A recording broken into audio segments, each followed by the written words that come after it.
It's really easy to forget that in wrestling, the stuff you're seeing hurts. We buy in so much to the performance we forget about the impact, even though 99% of the time, it's the noise of a move that really makes us react in the way wrestlers want. It's why locking someone in an armbar, which is a legit terrifying hold, doesn't really get much of a response. This is all the more true when it comes to the WWE. While guys and gals on the indies are brain-bustering their way to 5-star classics, Vince McMahon, smartly to be fair, tries to keep his product a little more family-friendly, given that really, is aimed at kids. You don't want them trying this stuff at home, so whatever you can do to negate that isn't the worst idea ever.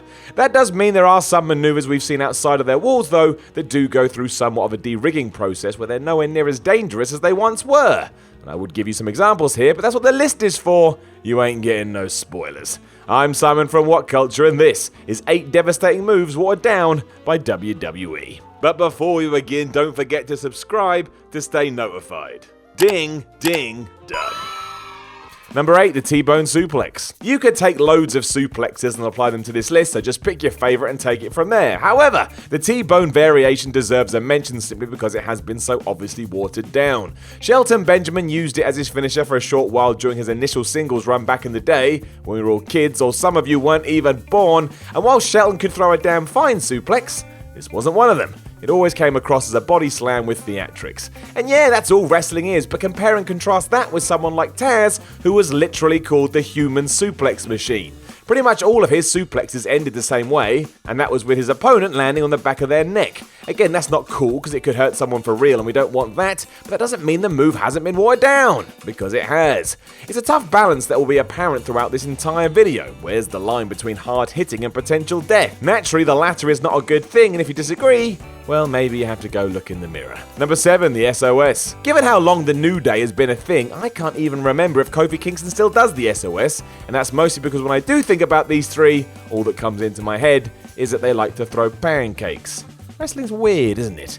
He has been using this as a secondary move ever since arriving in the WWE, and the real problem with it is trying to describe the damn thing. It's basically like a modified Russian leg sweep, albeit one where the individual performing the move does a front flip in the process. But it's better than that. I've made it sound rubbish. When Kofi does do it though, his is a fairly slowed down version of what is called a ranhei, a move innovated by Japanese wrestler Madoka. Madoka's version is far more intense, so much so that if Kofi ever wanted to use it as a finisher, he could. Go on YouTube it now and be wowed. Also, don't leave a comment telling me my pronunciation sucks. I know, these words are really hard. The point is, if WWE allowed this to be revved back up, it could be more than a signature, and maybe even his finisher. If, as you'd imagine, he eventually does go on one more singles run, and I think that'd be a nice way to differentiate this Kofi from the one pre-New Day. You see? I'm always thinking.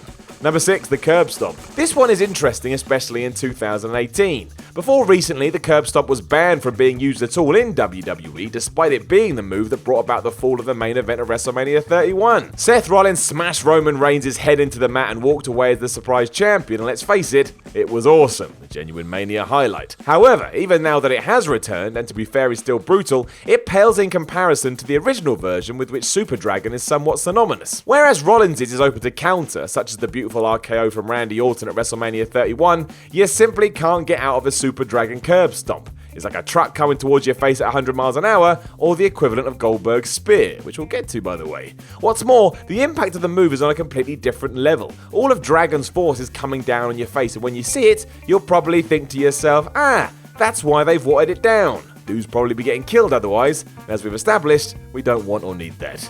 Number 5, the pedigree. We have to dial the clock back on this one, but it's worth repeating so it never ever happens again. When the curb stop did vanish for a while, Rollins was using the pedigree just because he was going to feud with Triple H. That's ridiculous and did nothing to help Seth at all. He hit it well enough, as did the game for years, but when you go back in time to see what it once was, man, it's like night and day. The original version that Triple H used early on is borderline horrific, as it's essentially just dropping someone straight on their head with no means to protect themselves.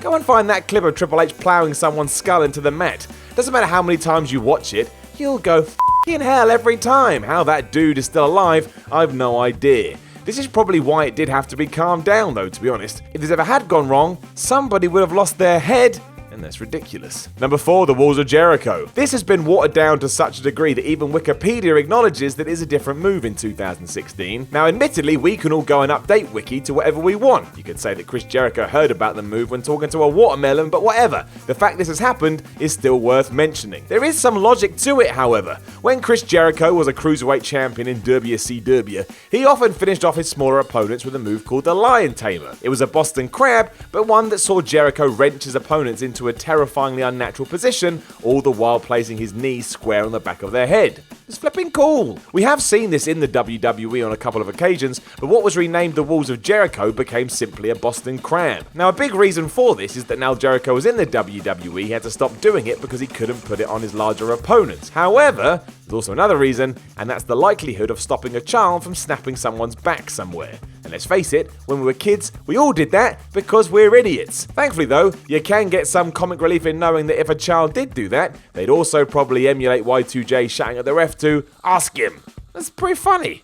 Number 3, the AA. John Cena is beating everyone there is to beat in the WWE with this move. He called it the FU, which itself got watered down by becoming the Attitude Adjustment when WWE went PG. And if you're not sure what that means, well, it stood for F you, which is nice. On top of this, the move itself is a diluted version of what is also known as the Death Valley Driver. Innovated by Etsuko Maita, rather than throwing his opponent up in the air to land somewhat safely on their back, it was more of a case of let's just drop them on their neck and see what happens. It was used by a number of wrestlers in the 1990s, including Perry Saturn, who performed it with a snap unlike any other. Then of course there's Cena's other finisher, which is the STF, and that is most definitely a watered down version of that move, because sometimes it doesn't even look like he's locked it on properly. Still, one Cena entry is enough for today, because I said so. Number 2, the spear. The real problem with the spear is that in many ways Goldberg perfected it. And yeah, we can argue that for ages, and Rhino with a few others would be in there too, but people were smashing these long ago, which makes it even harder for any performer today.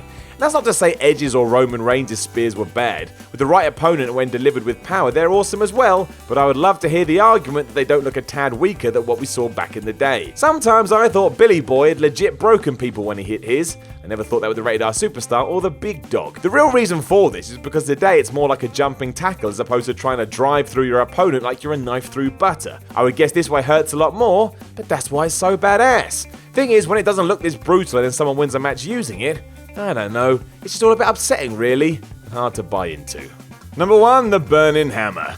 We don't see this move in wrestling full stop, let alone in WWE, and that's because it's borderline crazy. When you see it done by Kenta Kobashi in Japan, for example, where he only used it about 7 times, you can't help but have your jaw hit the floor. It's beyond savage. I can't quite comprehend why anyone ever signed off on it either. Basically an inverted Death Valley Driver that drops its victim right on the top of their head. You're not getting up from it, and that could be because you stopped breathing. It has been seen under Vince McMahon's watch though, when Tyler Rex used it for a short while back in 2011. The problem was, he lost more matches than he won, so we simply didn't see it that often. Even then, this version saw his opponent land flat on their back, and while that's 100 times safer, didn't look anywhere near as nuts. It's a tough one to call because we all love the aggressive nature of a big move, but health and safety, at least for me, always has to be the most important aspect of pro wrestling. Ain't doing nothing if you're on the shelf, so stay smart and stay safe. Hey guys, thanks for watching the video. Don't forget to subscribe below, and if you're looking for more content like this, then try a few things that are floating about around my ears. It might be fun. I can't promise it though, but it might be.